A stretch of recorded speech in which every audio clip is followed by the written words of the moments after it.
আজ ৫ মে শাপলা চত্বর হত্যাকাণ্ডের দিন। ২০১৩ সালের এই দিনে রাজধানীর মতিঝিলের শাপলা চত্বরে হেফাজতে ইসলামের সমাবেশে এক নারকীয় হত্যাযজ্ঞ চালায় তৎকালীন আওয়ামী লীগ সরকার। ক্ষমতায় টিকে থাকতে এবং ভিন্ন মত দমনের অংশ হিসেবে চালানো এই হত্যাকাণ্ডের শিকার মানুষের সঠিক সংখ্যা না থাকলেও বিভিন্ন সংস্থার দাবি এতে প্রাণহানি হয়েছে কয়েকশো।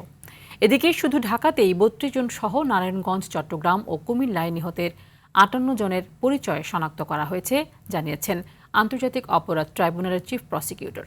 জি.এম. মাহমুদের রিপোর্টে থাকছে বিস্তারিত।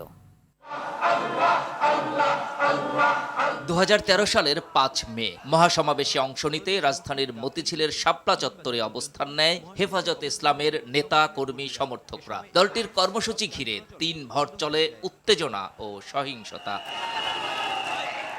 পরিস্থিতি সামাল দিতে হেফাজতের কর্মীদের শক্ত অবস্থান ভাঙতে রাতে পুলিশ, র্যাব ও বিজিবি মিলে চালানো হয় অপারেশন ফ্ল্যাশ আউট নামে যৌথ অভিযান। এতে বহু মানুষ হতাহত হয়, যা গোপন করার অভিযোগ তৎকালীন আওয়ামী লীগ সরকারের বিরুদ্ধে। ঘটনার ১৩ বছরেও জানা যায়নি হতাহতের প্রকৃত সংখ্যা।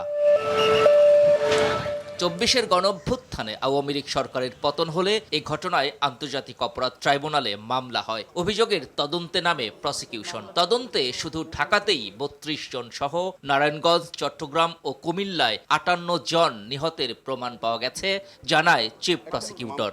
প্রায় ৫৮ জনের নিহত হওয়ার ঘটনা আমরা শনাক্ত করতে পেরেছি এবং তাদের পরিবারের, নিহতদের পরিবারের সদস্যদের সাথে কথাবার্তা হয়েছে। শেষ পর্যায়ে মামলার তদন্ত। এতে তৎকালীন সরকার প্রধান শেখ হাসিনা সহ অন্তত ৩০ জনকে অভিযুক্ত করে প্রতিবেদন দাখিলের প্রস্তুতি চলছে বলেও জানান তিনি। সরকার প্রধান থেকে শুরু করে তৎকালীন বাহিনী প্রধান, কমিশনার, পুলিশ কমিশনার সহ অনেকেই এটার সাথে জড়িত থাকতে পারে। তবে আমাদের এই মামলাটির তদন্ত কাজ প্রায় ৯০% আমাদের সমাপ্ত হয়ে গেছে। এর আগে সোমবার ট্রাইব্যুনাল পরিদর্শনে এসে আইনমন্ত্রী জানান, এ হত্যাকাণ্ডের বিচারে সরকারের সহযোগিতা অব্যাহত থাকবে। প্রসিকিউশন টিম যখন কাজ করছে, এটা সরকারি নীতির বাইরে তো না। গভর্নমেন্টের পলিসি আছে বলে প্রসিকিউশন টিম তাদের নিজস্ব গতিতে এগিয়ে যাচ্ছে। আসছে ৭ জুন বিচারপতি গোলাম মর্তুজা মজুমদারের নেতৃত্বাধীন ট্রাইব্যুনাল ১-এ মামলার প্রতিবেদন দাখিলের জন্য দিন নির্ধারণ রয়েছে। এ মামলায় গ্রেপ্তার হয়ে ইতিমধ্যে কারাগারে আছেন সাবেক স্বরাষ্ট্র প্রতিমন্ত্রী শামসুল হক টুকু, সাবেক আইজিপি শহীদুল হক সহ অন্তত ৬ জন। জি.এম. মাহমুদ, RTV, ঢাকা।